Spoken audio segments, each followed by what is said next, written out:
નમસ્કાર દોસ્તો, મારા પતિ સુરતમાં રહીને એક મોટી કંપનીમાં કામ કરતા હતા.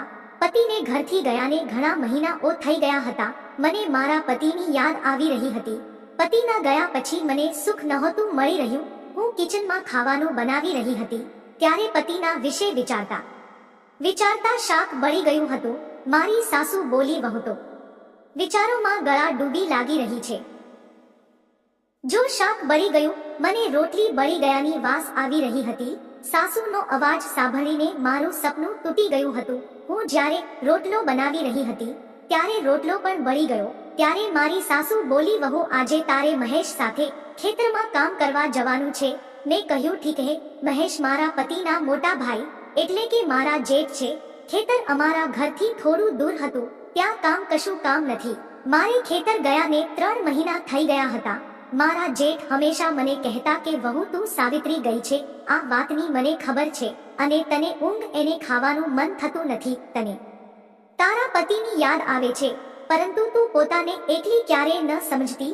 હું તારી સાથે છું. કંઈ પણ જરૂરત હોય તો રૂમમાં આવીને કહી દેવાનું. તને ખબર છે કે મારી પત્ની આ દુનિયા છોડીને જતી રહી છે." હવે ખેતરમાં જવાનો સમય થઈ ગયો હતો.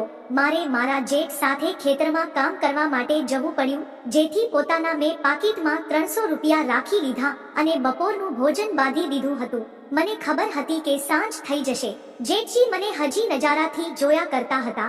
એણે કહ્યું કે, "તારા પતિ સુરતમાં રહે છે. તું શું વિચારે છે કે તે કેવી રીતે રહેતો હશે સુરતમાં?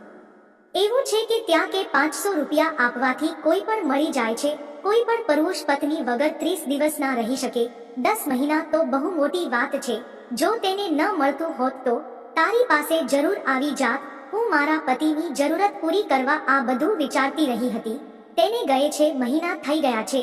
મારા પતિ છતાં તેમને મારી યાદ કેમ ના આવી? આ બધી વાતો કરતા કરતા અમારું ખેતર આવી ગયું. અમે બંને ખેતરમાં કામ કરવાનું ચાલુ કર્યું. ઘણું કામ થઈ ગયું હતું અને ને 7 વાગી ગયા હતા.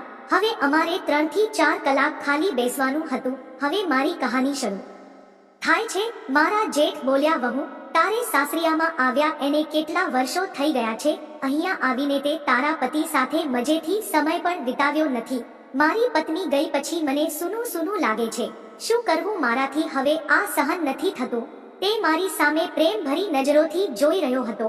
મેં સંબંધ બનાવ્યાને ઘણો સમય થઈ ગયો હતો એટલે હું પણ ખુદને રોકી શકું તેમ નહોતી. હવે તે મારી પાસે આવીને બેસી ગયા. હું સમજી રહી હતી. તેને મને કહ્યું, "વહુ, તારી ઈચ્છા હોય તો એ સુખ એ મજા કરવા માંગુ છું જે આપણે બંને ઘણા સમયથી એ સખું મળ્યું નથી. હું પણ હજી જવાન છું અને મારી પત્ની મને છોડીને જતી રહી છે.